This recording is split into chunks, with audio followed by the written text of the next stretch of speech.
कोई ऐसी आश्चर्यजनक बात नहीं होगी कि अगर मैं कुछ गलत बता दूं तो उसको सही कर दीजिएगा। आज का हमारा सेशन अपील्स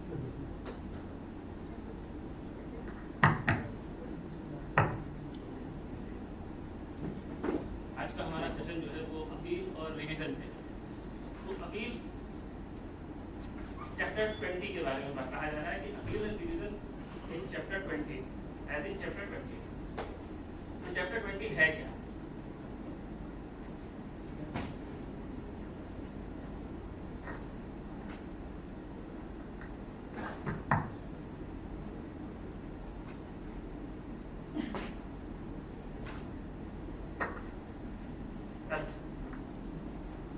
चैप्टर 20 है क्या? चैप्टर 20 हमको ये बताता है, इसके अंदर प्रोविजन है 246 से लेकर 269 तक, सेक्शन 246 से लेकर 269 तक के प्रोविजन चैप्टर 20 में इनकॉर्पोरेटेड है। अगर आप कभी इनकम टैक्स एक्ट खोल के देखिए तो उसमें चैप्टर वाइज कटा हुआ है। तो चैप्टर 20 में 246 से 269 तक के प्रोविजन है। 246 में प्रोविजन क्या बताते हैं कि अपील का अपीलेबल ऑर्डर्स क्या है, उनका प्रोसीजर क्या है। ये 246, 250, 253, 255 नॉर्मली आप लोग जो कभी भी यूज करते होंगे तो ये सब सेक्शन यूज करते हैं। 246 में है, 250 में ऑर्डर हुआ है, 253 में है, IT80 में जाना है, 255 है। फॉर्म ऑफ अपील क्या होगा तो 249 में दिया है। पावर ऑफ CIT अपील क्या है वो 251 में है। एपीलेट ट्राइब्यूनल्स कैसे बनते हैं और क्वालिफिकेशन ऑफ मेंबर्स क्या है वो 252 में है। IT80 अपने ऑर्डर्स कैसे फ्रेम करता है, उसके अंदर क्या क्या प्रोविजन है, उसकी जो पावर्स है वो अपने ऑर्डर्स को कैसे रिकॉल कर सकता है या कैसे उनको रेक्टिफाई कर सकता है, ये सेक्शन 254 में है। 260A में procedure of appeal before High court है।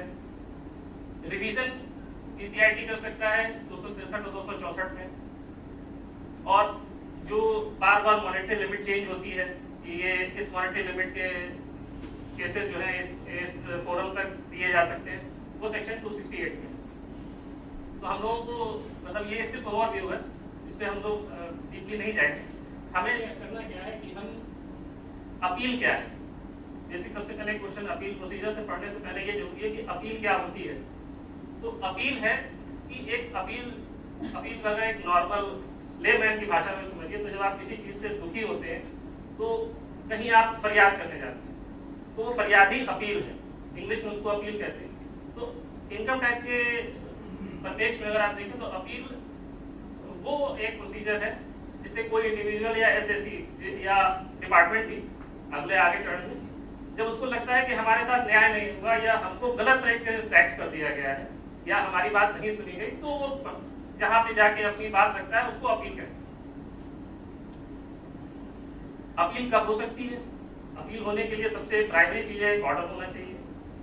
वो ऑर्डर किसका होना चाहिए? जो ऐसा ऑर्डर होना चाहिए जो कि अपीलेबल हो। सारे ऑर्डर जितने भी डिपार्टमेंट में होते हैं सब अपीलेबल ऑर्डर्स नहीं होते हैं। कुछ ऑर्डर ऐसे भी होते हैं जिनकी अपील नहीं हो सकती, कहीं पर भी नहीं हो सकती। उसके लिए सिर्फ आर्टिकल सेक्शन जो इंडियन पीनल कोड का 226 है उसके अंदर ही आप रिट फाइल कर सकते हैं, हाई कोर्ट में और कुछ नहीं कर सकते। वो है 264 का ऑर्डर। अगर प्रिंसिपल CIT 264 में कोई ऑर्डर करता है तो उसकी कहीं कोई अपील नहीं है, सिर्फ हाई कोर्ट में आप रिट फाइल कर सकते हो, कुछ नहीं। नॉर्मली अपील जो है वो असेसमेंट ऑर्डर के ही असेसमेंट ऑर्डर के अगेंस्ट में होता है, चाहे 143 हो, 144 हो, 147 हो, 153 हो। किसी भी सेक्शन में अगर नॉर्मली असेसमेंट ऑर्डर होते हैं तो उनके अगेंस्ट होता है। जो ऑर्डर्स 1280G के होते हैं उनके अंदर नॉर्मली जो भी जुरिसडिक्शनल कमिश्नर या AO जो भी ऑर्डर करता है उसके अगेंस्ट में अपील हो सकती है, वो सारे अपीलेबल ऑर्डर्स हैं। तो ऐसे किसी ऑर्डर के अगेंस्ट में अगर किसी को कोई ग्रीवांस है तो उसके अगेंस्ट में वो अपील कर सकता है। अब वो फोरम कौन सी होगी वो उस ऑर्डर के हिसाब से डिसाइड होता है। जुरिसडिक्शनल कमिश्नर जो ऑर्डर करता है उनकी अपील सीधे IT80 में होती है, बाकी AOs जो ऑर्डर करते हैं उनकी अपील CIT अपील के पास भी होती है। अब अपील फाइल कौन कर सकता है? तो SSC ही अपील फाइल कर सकता है, ये सबको मालूम है। लेकिन कुछ केस ऐसे हैं जिसके अंदर SSC के अलावा दूसरे आदमी भी अपील फाइल कर सकते हैं। ऐसा कोई केस CIT अपील के सामने या किसी भी फोरम के सामने SSC के अलावा दूसरा आदमी भी अपील फाइल कर सकता है। ऐसा कोई केस लीगल है, एक लीगल है हो गया और लीगल हेयर के अलावा एचयूएफ में भी एचयूएफ का अगर डिवीजन हो जाए तो को पार्सनर भी अपील फाइल कर सकता है एचयूएफ के खिलाफ दिए हुए ऑर्डर में, नॉर्मली करता ठीक है। Direct appeals to higher forums are not allowed. मतलब आप कोई भी एसएससी जो चैनल दिया हुआ है डिपार्टमेंट में कि आप पहले सीआरटीएफ के पास जाएंगे, फिर आईटीआईटी, फिर हाई कोर्ट, फिर सुप्रीम कोर्ट, ऐसा आप नहीं कर सकते कि हम सारे चैनल बाईपास करते हुए सीधे हाई कोर्ट चले जाए या सीधे आईटीआईटी चले जाए, ऐसा नहीं हो सकता। जो चैनल है उसको एग्जॉस्ट करना पड़ेगा, उसके बाद ही होगा। डायरेक्ट अपील डिपार्टमेंट में या इनकम टैक्स एक्ट में प्रोविजन नहीं है। कोई भी आदमी डायरेक्ट किसी भी चैनल को जंप करके नहीं जा सकता। अपील का प्रोसेस सभी को मालूम है कि अपील कैसे होती है। अपील का प्रोसेस ये है, सीआईटी अपील के सामने की बात कर रहा हूं मैं, अभी आईटीआईटी या हाई कोर्ट या सुप्रीम कोर्ट की बात नहीं है। ऑर्डर को मिलने के रिसीविंग ऑफ ऑर्डर है, रिसीविंग ऑफ ऑर्डर के 30 डेज के अंदर, पासिंग नहीं है, शब्द रिसीविंग लिखा हुआ है, तो इसका मतलब यह है कि जब भी एसएससी को वो ऑर्डर कम्युनिकेट होता है उसके 30 दिन के अंदर उसको वो अपील फाइल करनी है। सीआईटी अपील के सामने डिपार्टमेंट नहीं जा सकता, डिपार्टमेंट सीआईटी अपील के सामने कोई अपील नहीं फाइल कर सकता, अपने एओ के सामने, अपने एओ के खिलाफ कोई अपील नहीं फाइल करेगा। ऑब्वियस रीजन ये है। तो जिस दिन भी ऑर्डर उसको रिसीव होता है एसएससी को, उसके 30 दिन के अंदर उसको अपील फाइल कर देनी चाहिए बिना किसी परेशानी के। अगर उसको किसी वजह से वो नहीं कर सकता है, नहीं कर पा रहा है, तो फिर उसको कंडोनेशन ऑफ डिले फाइल करना पड़ता है सीआईटी अपील के सामने। और सीआईटी अपील के लिए मैंडेटरी है कि वो उस कंडोनेशन ऑफ डिले को कंसीडर करे। छोटे मोटे डिले, 4-5 दिन, हफ्ते भर का डिले, कोई इशू नहीं है। सीआईटी अपील नॉर्मली उसको कंसीडर भी कर लेते हैं और उसका मेंशन भी नहीं करते अपने ऑर्डर्स में। लेकिन अगर डिले ज्यादा है, 1 महीना, 2 महीना, 4 महीना, 6 महीना, साल भर, तो फिर उसको डिस्कस करना होगा उनको अपने ऑर्डर में कि हम इसको क्यों एक्सेप्ट या रिजेक्ट कर रहे हैं। दोनों ही सूरतों में उसको उनको अपने ऑर्डर में डिस्कस करना होगा कि अभी लेट फाइल हुई थी, और अब तो जब से ऑनलाइन अपील का सिस्टम हुआ है तब से तो वो मतलब फ्लैग कर देता है, सिस्टम ही फ्लैग कर देता है कि अपील लेट है। तो नॉर्मली सीआईटी अपील जो है वो ये देखते हैं कि उसने प्रॉपर ग्राउंड दिया है या नहीं दिया है लेट अपील फाइल करने का। अगर प्रॉपर ग्राउंड दिया है तो उसको कंसीडर करते हैं और उसको डिले को कंडोन कर देते हैं। नहीं कर रहे हैं अगर डिले कंडोन, तो उसका रीजन उनको देना होगा कि हम क्यों डिले कंडोन नहीं कर रहे हैं। ये एसएससी के जो राइट्स है नेचुरल जस्टिस में, उसमें ये मैंडेटरी है। एसएससी उसी पॉइंट पे वो आगे आईटीआईटी के पास भी जा सकता है।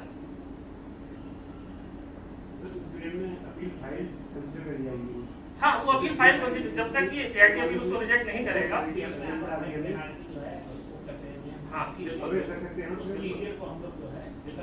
अगर सीआईटी अपील किसी वजह से उसको रिजेक्ट करता है तो उसका भी वो ऑर्डर करेगा। तो इसका मतलब ये है कि अगर उसने ड्यू डेट के बाद उसने फाइल किया है अपील 30 डेज के बाद, तो उसको हम कैप्टन एविडेंस न रखे, क्योंकि वो केवल उतने दिन के लिए हो कि अगर आपने कैप्टन एविडेंस डाल दी तो वो चली गई समुद्र में।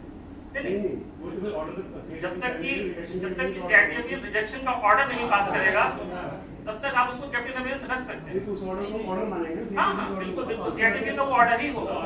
हाँ, तो उसकी फिर टाइमरिंग बढ़ जाएगी। हाँ, बिल्कुल पूरा मिलेगा, वो ऑटोमेटिक है, वो मिलेगा। क्योंकि अगर सीआईटी अपील उसको रिजेक्ट करेगा तो भी वो 250 में ऑर्डर करेगा, वो ऑर्डर पास करेगा। इसमें कोई वो नहीं है। ये कंफ्यूजन होता है कि ये डिलेड अपील है, बाद में अगर सीआईटी अपील रिजेक्ट करती तो हम क्या करेंगे। हाँ, अपील एडमिट होनी चाहिए, एडमिटेड। हाँ, क्योंकि सीआईटी अपील के पास वो पावर नहीं है कि वो एडमिशन के टाइम पे इसको रिजेक्ट कर दे, ऐसा नहीं हो सकता।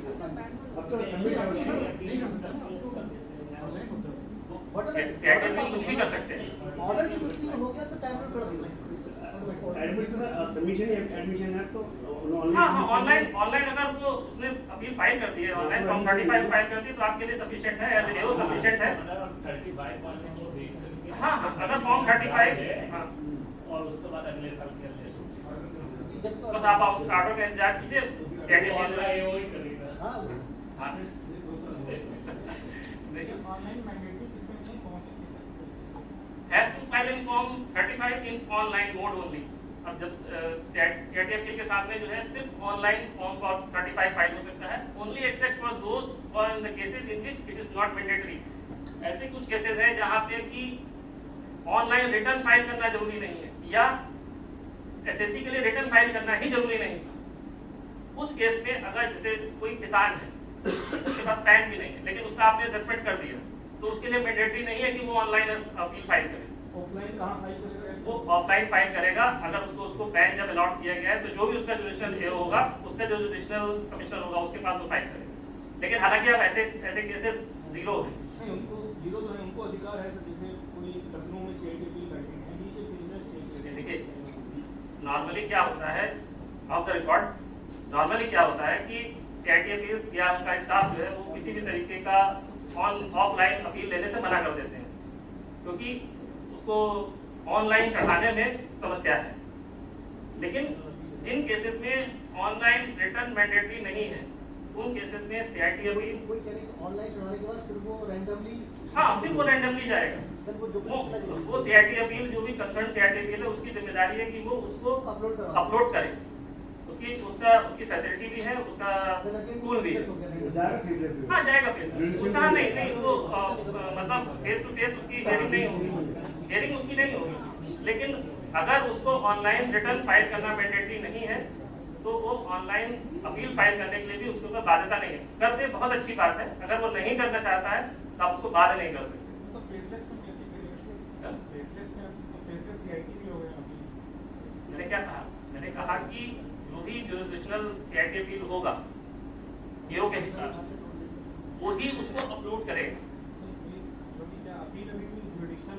नहीं आप फेसलेस हो गई अपील फेसलेस है वो फेसबुक में चले जाएगी। वो फेसलेस में चली जाएगी उसको अपलोड करेगा वो उसके बाद वो फेसलेस में चली जाएगी। नॉर्मली जो है अब कोई सीआईटी अपील जो है वो फिजिकल अपील नहीं लेता। सब ये कहते हैं कि आप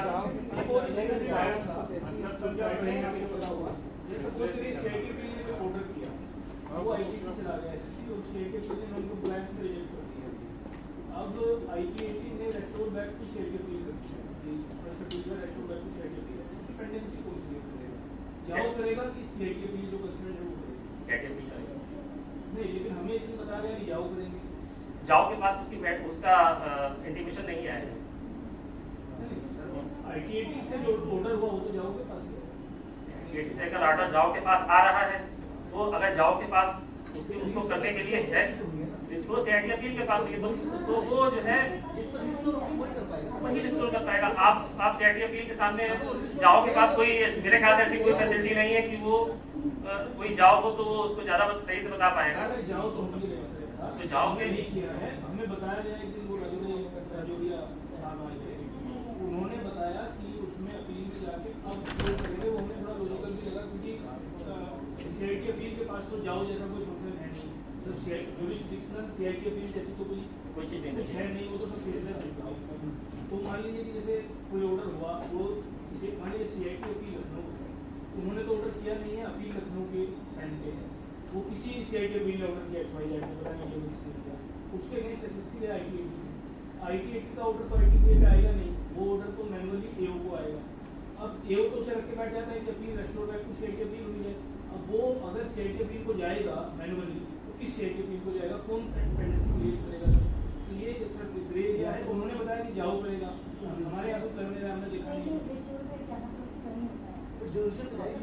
नहीं, या तो एनएफएसी में जाए सर वो ऑर्डर एनएफएसी के पास जाना चाहिए, वो रिस्टोर करना चाहिए उसको, या जाओ के थ्रू जाए जिस भी जो अगर जाओ के पास ऐसी कोई फंक्शनलिटी है तो उसके थ्रू जाएगा क्योंकि ये ग्रे एरिया है आईटीसीएस में। हाँ वो एनएफएसी का काम है, वो एनएफएसी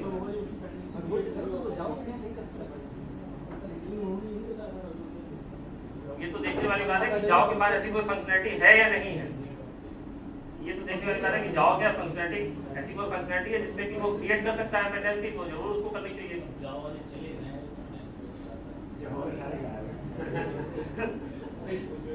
जाओ भी हो गया हमारे जाओ नहीं जाओ सब पाव वाले हैं।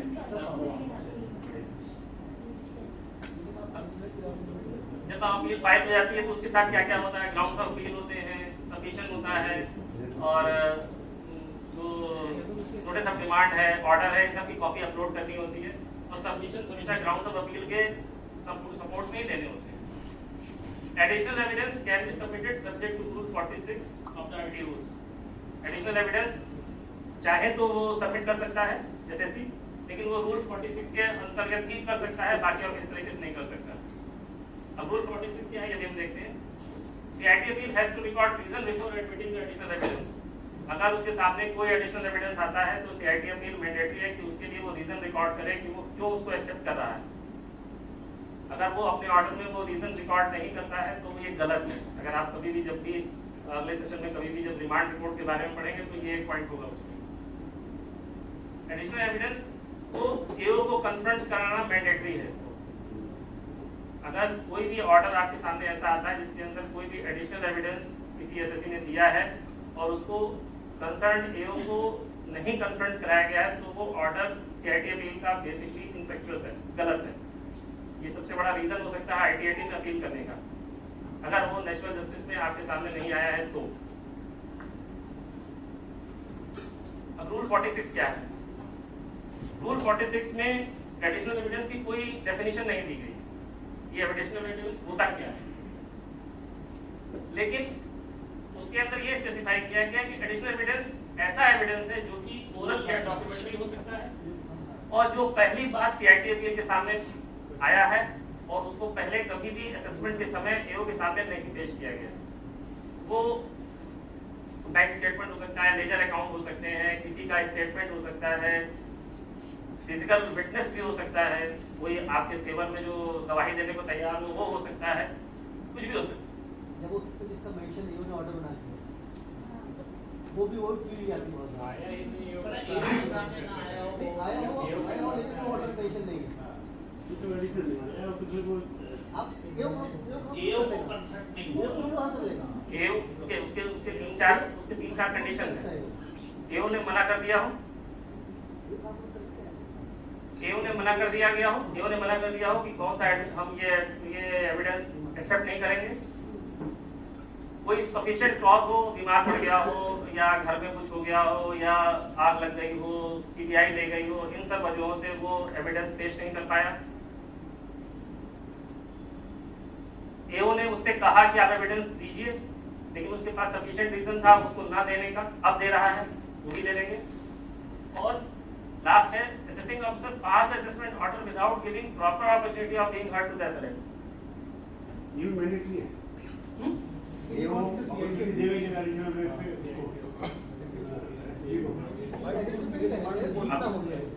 तो ये मैं कह रहा हूँ कि एडिशनल एविडेंस कब दिए जा सकते हैं, उनके कंडीशंस क्या क्या हैं।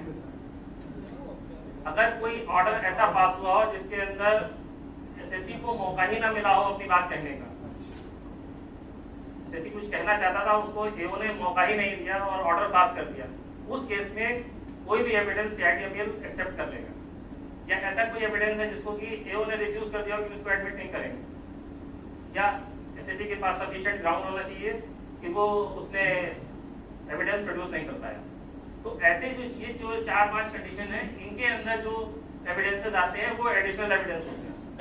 इनको CIT अपील एक्सेप्ट कर सकता है और उसके बाद जो है वो आपको कन्फ्रंट कराएगा, उनको मैंडेटरी है। एओ बिल्कुल कराया था तो एओ रिमांड रिपोर्ट से पहले क्या एसएससी को पॉलिटिकल देना वो तो पता ही है। हाँ। पता नहीं रिमांड वो आपको देना है, वो आप कुछ भी कर सकते हैं उसके अंदर, वो आप फ्री हैं। ये भी कर सकते हैं उसे या एसएससी को पॉलिटिकल दे देना। आप ये बताइए अगर आपके सामने कोई एडिशनल एविडेंस आया है तो उसको आप कैसे क्रॉस वेरीफाई करेंगे? एओ भी ये कहना कि मैंने उनको मौका दिया था, उस समय ये आएंगे, मैंने वो अपनी तरफ से अपनी बात रखी। प्रैक्टिकली तो ये फोटो आ रहा है कि CIT अपील लिखते हैं, अगर वो लिखते हैं एसएससी को अपॉर्चुनिटी देते हुए इसको लिखिए तो हम अपॉर्चुनिटी देते हैं, अगर वो लिखते हैं आप तो उन्होंने कमेंट कीजिए।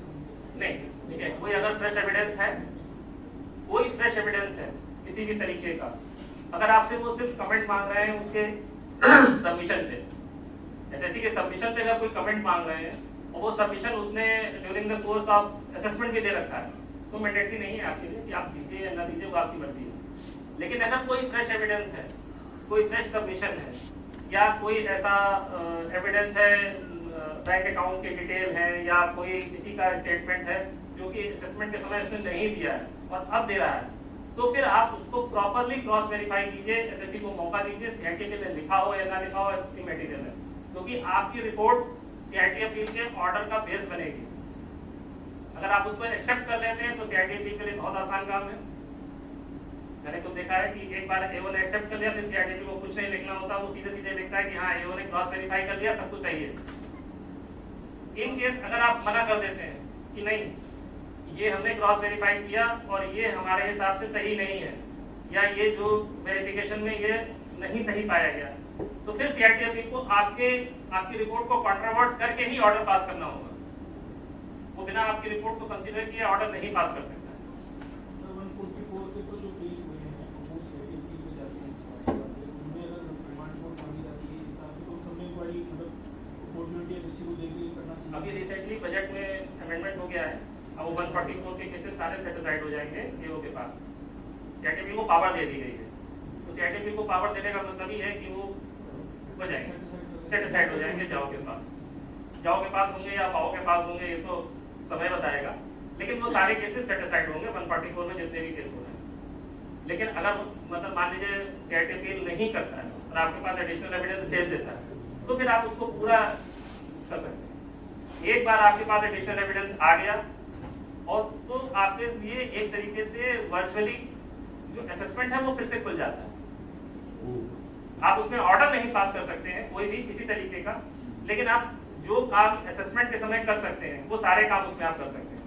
आप फिटनेस को बुला के उसका स्टेटमेंट ले सकते हैं, आप उसका वेरिफिकेशन कर सकते हैं, आप 133(6) कर सकते हैं, एसएससी को बुला के उसकी गवाही ले सकते हैं, सब कुछ कर सकते हैं। ये मिसकंसेप्शन है कि सीआईटी अपील ने अगर कुछ किया है तो हमको सिर्फ उसका रिपोर्ट देनी है, ऐसा नहीं है।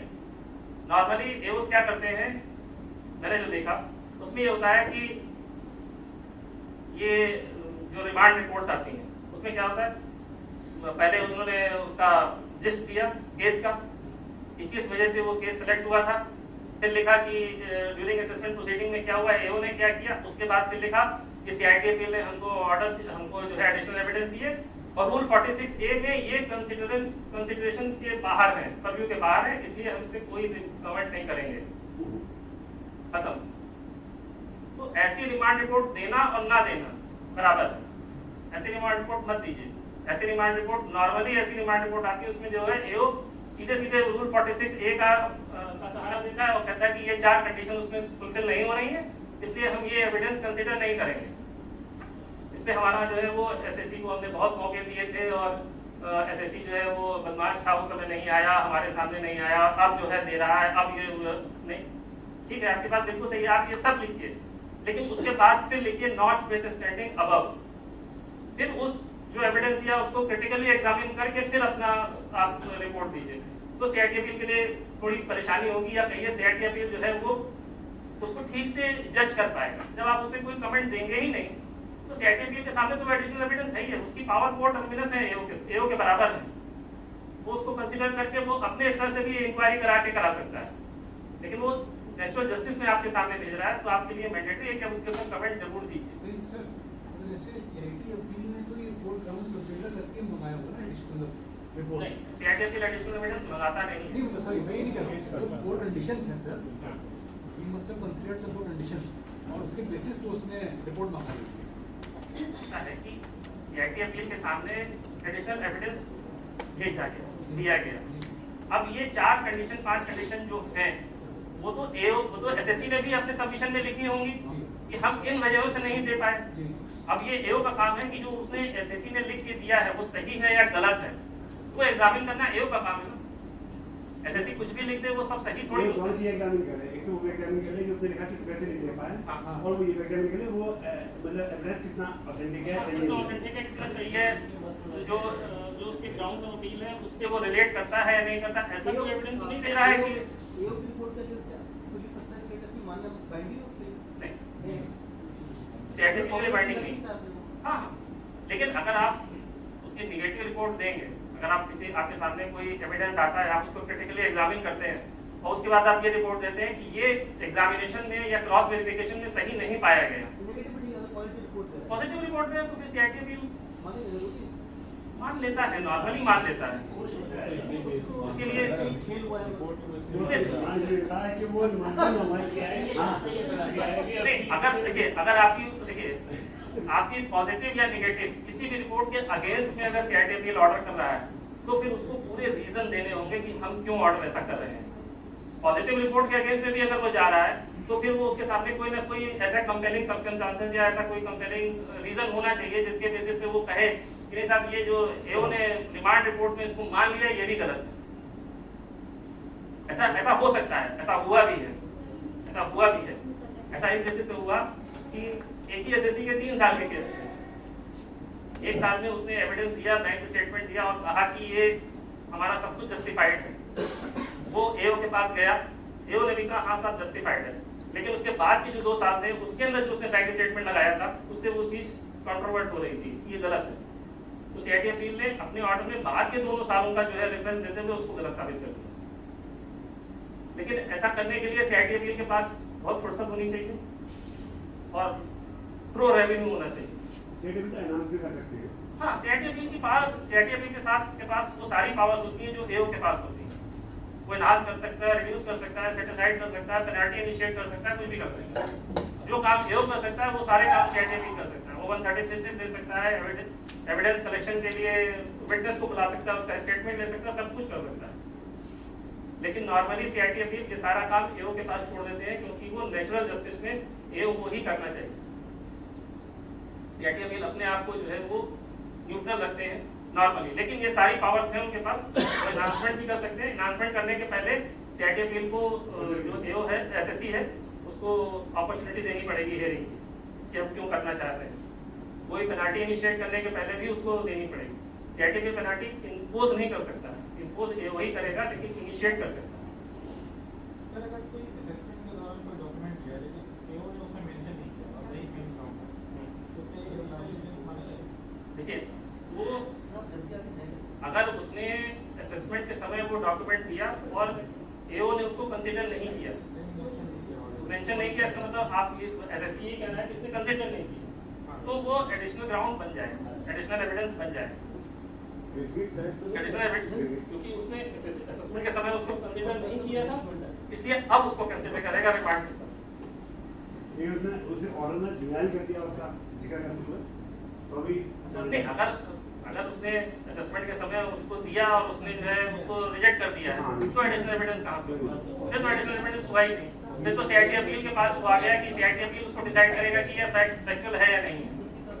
वो ये हो सकता है कि सीआईडी अपील आपको एज सबमिशन वो फिर से भेज दे, तो आपके पास और कोई रीजन नहीं है, आप उसको सीधे सीधे कह सकते हैं कि ये सारा जो एविडेंस है ये ऑलरेडी असेसमेंट के समय एग्जामिन किया जा चुका है और उस समय फैक्चुअली इनकरेक्ट है, इसलिए इसको हम फिर से एग्जामिन नहीं कर रहे हैं, वो ठीक है।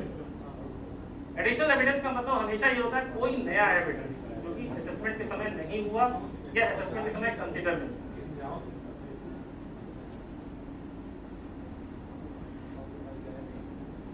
एडिशनल एविडेंस कितने कौन से हो सकते हैं? ओरल स्टेटमेंट हो सकता है, documentary evidence like bank statement, danger expect, balance confirmation letter जो उस समय नहीं हुए थे, प्रोड्यूसिंग ऑफ एनी विटनेस, किसी भी नए विटनेस को भी प्रोड्यूस करने के लिए वो सीआईडी के सामने ले सकता है कि उस समय इनका स्टेटमेंट नहीं हो पाया था, अब ये तैयार है स्टेटमेंट देने के लिए, तो वो स्टेटमेंट भी डॉक्यूमेंट एडिशनल एविडेंस होगा। तो वो ये सारे जो एविडेंस हैं जितने भी तरीके के ये सारे एओ के पास जाएंगे। एक्सेप्टेंस ऑफ एडिशनल एविडेंस, एक बार ये एडिशनल एविडेंस सीआईडी के सामने जाएंगे तो उसकी एक कॉपी कंसर्न असेसिंग ऑफिसर के पास जाएगी और असेसिंग ऑफिसर के पास ये सारी पावर है रूल 46A3 के हिसाब से। वो एग्जामिन कर सकता है एविडेंस और document, cross examine the witness produced by the applicant. अगर कोई विटनेस प्रोड्यूस कर रहा है तो उसको क्रॉस एग्जामिन कर सकता है, अपनी रिपोर्ट दे सकता है, उसका स्टेटमेंट रिकॉर्ड करके सीआईडी अपील को दे सकता है, कुछ भी कर सकता है। टू प्रोड्यूस एनी एविडेंस और डॉक्यूमेंट और any witness in rebuttal of the additional evidence produced by the applicant. अगर आपके पास कोई ऐसा एविडेंस है एसएससी के पास जो कि उसके अगेंस्ट में है, जो उसने एविडेंस दे रखे हैं एडिशनल, उसके अगेंस्ट में कोई एविडेंस है तो वो भी आप प्रोड्यूस कर सकते हैं। क्रॉस एग्जामिनेशन के बाद जो है वो एक रिपोर्ट प्रोड्यूस करेगा और उसके अंदर वो अपने ऑब्जर्वेशन मेंशन करेगा, यही रिपोर्ट रिमांड रिपोर्ट होती है। सर क्या वो 136 हाँ, ये कर सकते हैं। Rule 46A3 gives you the power। आप कैसे क्रॉस एग्जामिन करेंगे, किसी पर कैसे बुलाएंगे? जी सर। आप किसी को सम्मन देंगे तो कैसे देंगे? जो नॉर्मल अप्रूवल्स होते हैं 133(6) के लिए या किसी को सम्मन देने के लिए, वो आपको फॉलो करने होंगे। अच्छा CIT से हाँ, जो भी अप्रूवल लेना है वो अप्रूवल लीजिए, लेकिन आपके पास पूरी पावर्स हैं, जो कि जितनी भी पावर्स आपके समय आपके पास असेसमेंट के समय थी, उन एविडेंसेस को ये मान लेंगे कि ये सारे एविडेंस आपको सामने असेसमेंट के दौरान आए हैं। उस समय जितनी पावर्स थी वो सारी पावर्स आपके पास रहेंगे रिमांड रिपोर्ट के समय। पेंडिंग होगा हाँ, अगर 136 के लिए अप्रूवल है तो आपको अप्रूवल लेना होगा। पावर है आपके पास, आप उसको समन कर सकते हैं। आप 136 में वेरिफिकेशन कर सकते हैं। अगर प्रोसीडिंग पेंडिंग है तो आपको पेंडिंग माना जाएगा, प्रोसीडिंग पेंडिंग ही माना जाएगा। प्रोसीडिंग अप्रूवल की जरूरत नहीं है।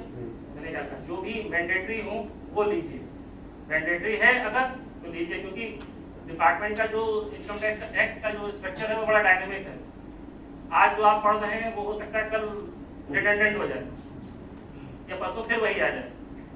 तो जो जब आप काम कर रहे हैं उस समय जो एक्ट है उसके हिसाब से अगर आपको लेना है तो लीजिए, नहीं लेना है तो मत लीजिए। हाँ, पेंडिंग आपके सामने है ना। आपके पास रिमांड रिपोर्ट के लिए आया है। आपके जो वर्क आइटम है उसमें एक वर्क आइटम क्रिएट हो जाता है कि नहीं हो जाता है रिमांड के लिए? होता है कि नहीं? जब आपके सामने कोई रिमांड रिपोर्ट के लिए कोई CIT अपील भेजता है तो आपके एक वर्क फ्लो में एक वर्क आइटम क्रिएट होता है कि नहीं होता? जब आपके वर्क आइटम में वो प्रोसीडिंग है तो आपके पास पेंडिंग ही कहाँ?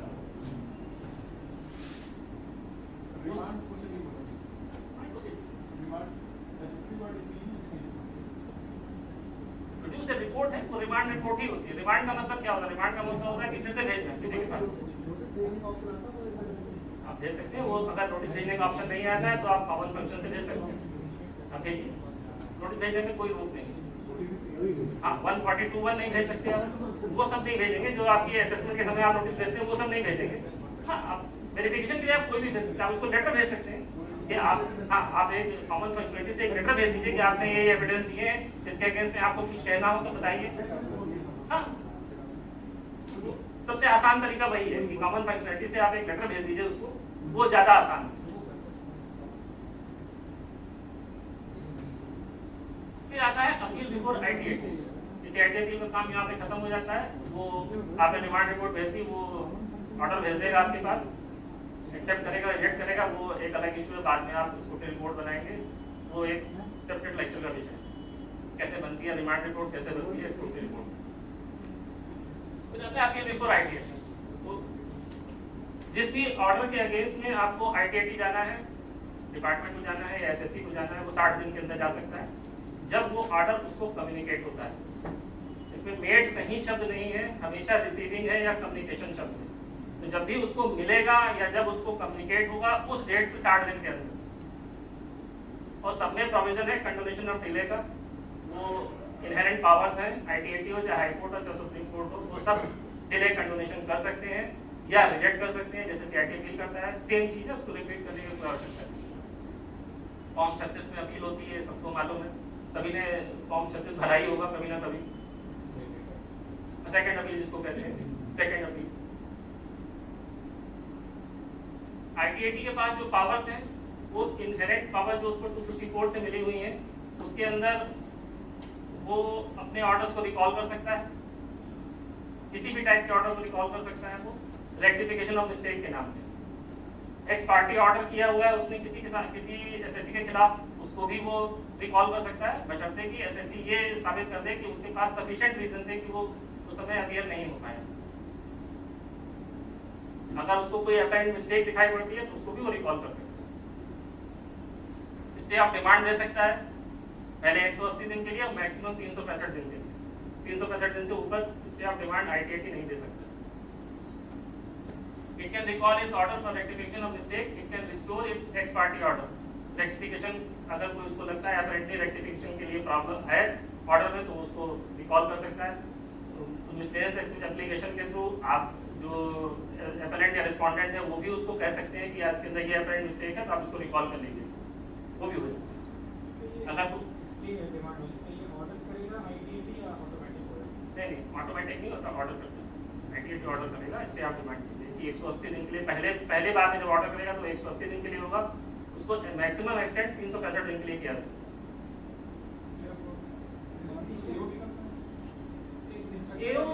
AO के सामने जाता है, लेकिन आप सभी AO हैं, आपके सामने स्टे ऑफ डिमांड की एप्लीकेशन आई होगी, कितनों ने स्टे ऑफ डिमांड किया है? कर देते हैं यूज करते हैं? 50% ज़्यादा वाला साइड फिर पार्टी जमा करवा के पर्चे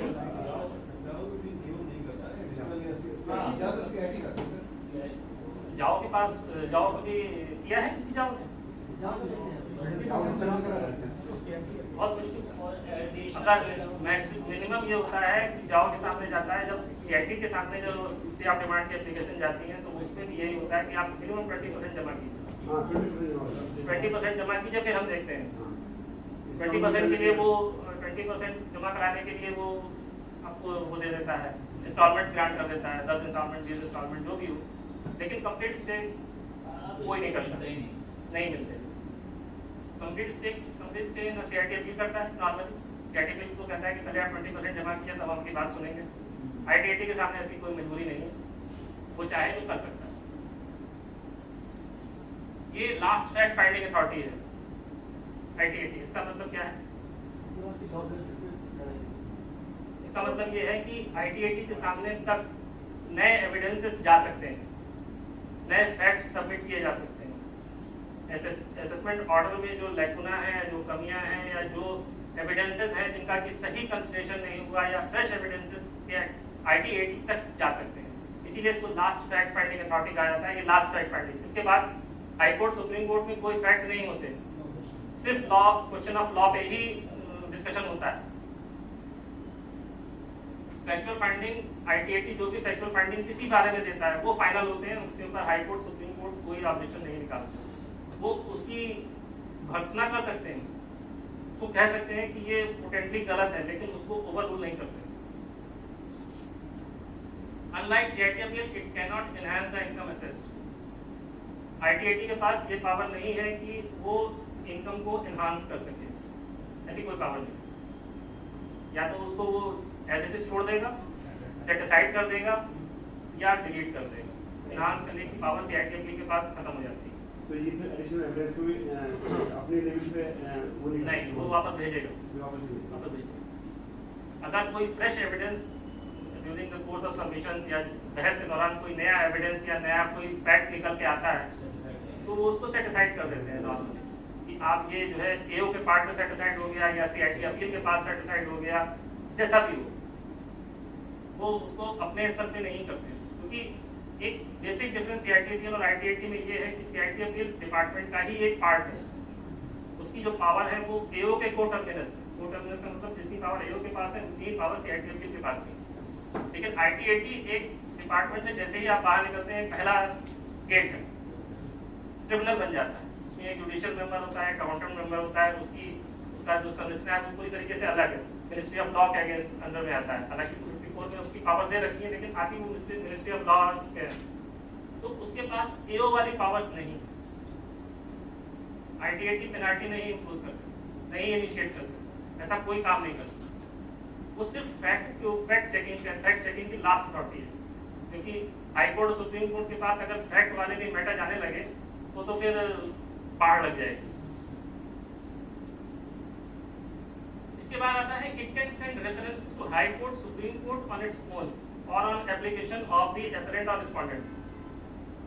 मतलब अगर कोई ऐसा मैटर है, ऐसी कोई चीज है जिसमें कि आपको किसी भी SSC को, एपरेंट को या रिस्पोंडेंट, दोनों ही डिपार्टमेंट या SSC कोई भी हो सकता है, लगता है कि जो ITAT ने जो जजमेंट दिया वो एज पर लॉ नहीं है, या ये सुप्रीम कोर्ट की किसी जजमेंट का वायलेशन है, या इसके अंदर दो मत हो सकते हैं, तो वो ऑर्डर होने के 60 दिन के अंदर उसको ITAT को ये एक एप्लीकेशन दे सकता है कि आप इसको हाई कोर्ट या सुप्रीम कोर्ट जैसा भी आप चाहते हैं वहां पे रेफर कीजिए इस मैटर। ये सेक्शन 256-257 में है ये चीज। तो ITAT के लिए फिर मैंडेटरी है कि वो 6 महीने के अंदर इसको डिसाइड करें कि भेजना है या नहीं भेजना। भेजना है तो फिर वो क्वेश्चन ऑफ लॉ फ्रेम करेगा और हाई कोर्ट या सुप्रीम कोर्ट को रेफरेंस देगा। फिर हाई कोर्ट या सुप्रीम कोर्ट उसके ऊपर अपना क्वेश्चन जनरेट करेंगे। अगर वो समझते हैं कि इसको एक्सेप्ट करने लायक है तो फिर उसको एक्सेप्ट करके फर्दर होगा। ये एक प्रोविजन है अलग से। ये रेफरेंस ITAT चाहे तो खुद भी जनरेट कर सकता है जब ITAT को ये लगता है कि ये मैटर मतलब अलग अलग ITATs ने अलग अलग तरीके से इसको डिसाइड किया है, या हाई कोर्ट के कॉन्ट्राडिक्टरी जजमेंट इसमें मौजूद है, या सुप्रीम कोर्ट के ही 2 जजमेंट इसके अंदर जो है विरोधाभास प्रस्तुत कर रहे हैं, तो वो फिर ये खुद डिसाइड ना करके रेफरेंस जनरेट कर ITAT वो मोटो भी कर सकता है, जरूरी नहीं है कि वो उसको एप्लीकेशन मिले। अब ITAT के सामने अवेलेबल ऑर्डर्स कौन से हो सकते हैं? वो भी पेनल्टी ऑर्डर जो कि कमिश्नर ने पास किया हो, order pass by commissioner of income tax appeals, तो CIT अपील ने कोई ऑर्डर पास किया हो, order pass by assessing officer as per direction of the DRP के डायरेक्शन पे अगर कोई ऑर्डर पास होता है तो उसकी अपील सीधे ITAT में होती है, CIT अपील के पास नहीं होती। Any order pass by judicial commissioner except under section 264 के अलावा जो जितने भी ऑर्डर्स जुडिशियल कमिश्नर पास करता है, जैसे 263 का ऑर्डर है, 12 एक ऑर्डर है, ऐसे ऑर्डर्स की अपील भी ITAT में होती है, CIT के पास नहीं। Application for stay of recovery of demand of tax, ये भी है, अगर किसी रिकवरी की कोई प्रोसीडिंग चल रही तो उसके अगेंस्ट में भी आप जा सकते हैं। Any other application for recall of orders, इस तरह से एप्लीकेशन फाइल करके आप ITAT कह सकते हैं कि अपना ऑर्डर रिकॉल कीजिए, इसमें ये गलती है। तो इतने सारे ऑर्डर है। इसके अलावा ही order appeal before High Court 120 दिन के अंदर करना है। जब भी वो ITAT का ऑर्डर आपको कम्युनिकेट होता है, जब जो भी ऑर्डर अवेलेबल है उसको जब भी कम्युनिकेशन होता है उसके 120 दिन के अंदर। मॉनेटरी लिमिट अभी तो वही है 60 लाख, 60 1 करोड़ 2 करोड़ की।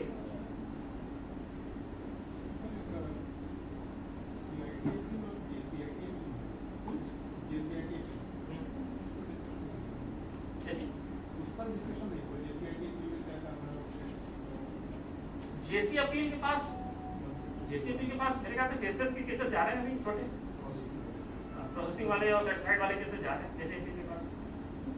उसके पावर भी मतलब उसकी अपील CIT अपील के पास तो होगी, उसकी अपील भी ITAT में ही जाएगी।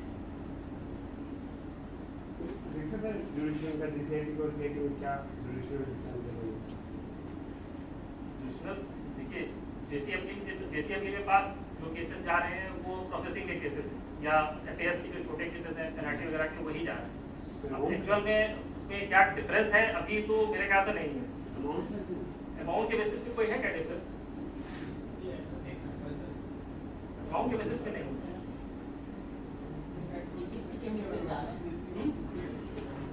किसी वाले केसेस जा रहे हैं लोग।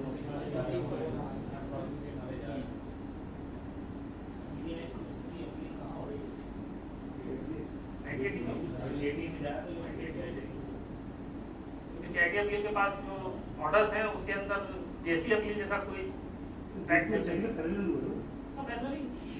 क्योंकि उसके अंदर जो अपील फाइल हो रही है वो फॉर्म 35 में ऐसा कहीं मेंशन नहीं है कि ये जेसी अपील के पास फाइल करना है या CIT अपील के पास फाइल करना है।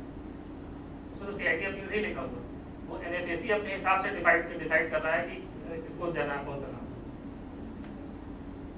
जो प्रोसीजर है हाई कोर्ट का उसी के हिसाब से वो फाइल होगी। अगर उसके अंदर वो 3 सेट है या वो क्वेश्चन ऑफ लॉ फ्रेम करके देना है, वो है substantial question of law can be submitted for examination.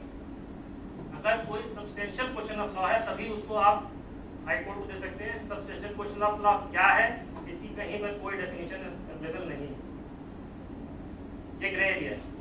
लेकिन फिर भी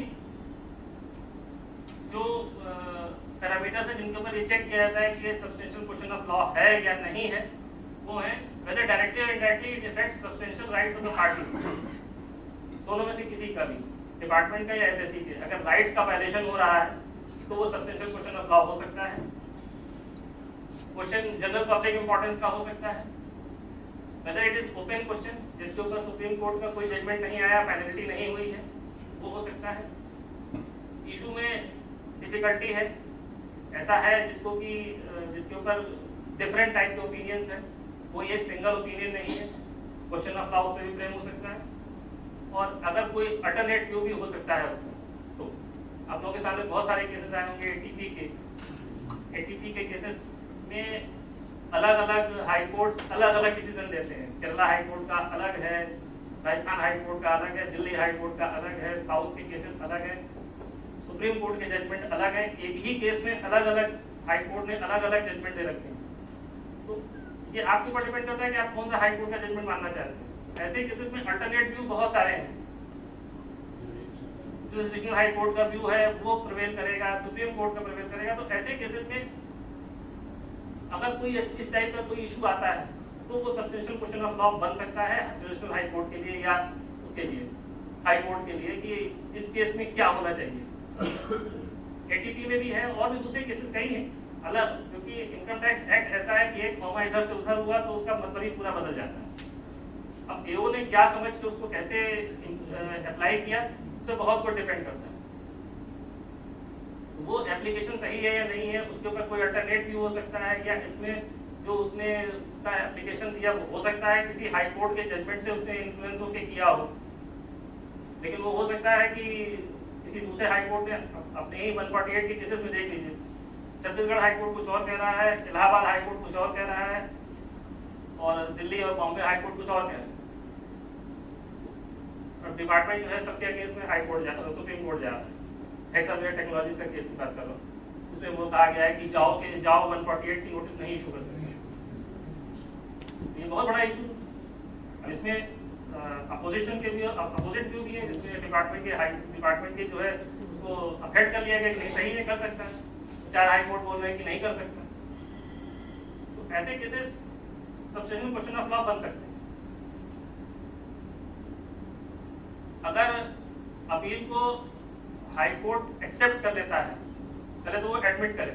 जब आप उसको substantial question of law refer करते हैं तो पहले हाई कोर्ट उसको एग्जामिन करता है कि ये एक्सेप्टेंस के लायक है भी या नहीं। अगर उसको एक्सेप्ट कर लेता है तो वो अपना फिर क्वेश्चन जनरेट करेगा, उन जो आपके सब्सटेंशियल क्वेश्चन ऑफ लॉ पे है उसके ऊपर फिर वो अपना जो है वो व्यू निकालेगा कि हमारे हिसाब से ये क्वेश्चन जनरेट होता है। उसको मिनिमम 2 जजेस की बेंच हियरिंग करेगी, उसकी सिंगल जज की बेंच उस पर हियरिंग नहीं कर सकती। इसलिए आप डिमांड ग्रांट कर सकता है। कोई नए एविडेंस या फैक्ट हाई कोर्ट के सामने सबमिट नहीं किए जा सकते जो ऑलरेडी, क्योंकि लास्ट फैक्ट फाइंडिंग अथॉरिटी ने जितने फैक्ट थे वो सब चेक कर लिए हैं, इसलिए हाई कोर्ट उसमें नहीं जाता। हाई कोर्ट सिर्फ क्वेश्चन ऑफ लॉ पे जो है अपना डिसीजन देता है कि ये सही है या ये गलत है। अपील बिफोर सुप्रीम कोर्ट है, 90 दिन के अंदर जिस भी जजमेंट हाई कोर्ट के जजमेंट को के अगेंस्ट में आप जाना चाहते हैं, अगर वो हाई कोर्ट उसको सर्टिफाई करता है ये इसके अंदर फर्दर अपील हो सकती है सुप्रीम कोर्ट, वही सुप्रीम कोर्ट उसको एक्सेप्ट करेगा, वरना नहीं करेगा।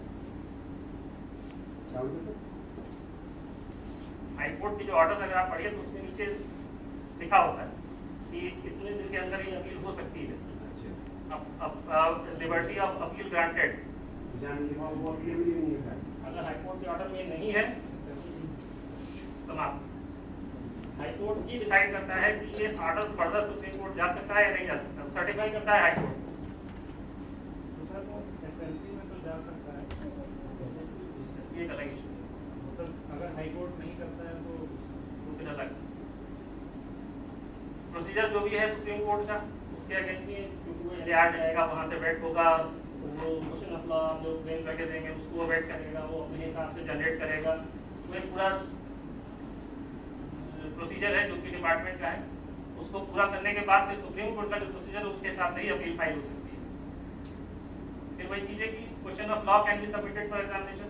हाई कोर्ट ने आपके सामने आपके अगेंस्ट में या फेवर में जो जजमेंट दिया है उसके अगेंस्ट में या फेवर में आप फर्दर जाना चाहते हैं, वही आप सुप्रीम कोर्ट जाएंगे। सुप्रीम कोर्ट में क्वेश्चन ऑफ लॉ एक्सेप्ट करेगा या नहीं करेगा ये सुप्रीम कोर्ट के ऊपर डिपेंड करता है।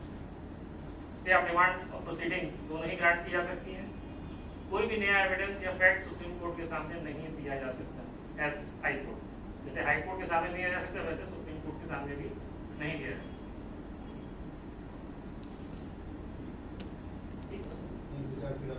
3 से 4 में फिर हम लोग 263 और 264 के बारे में देखेंगे।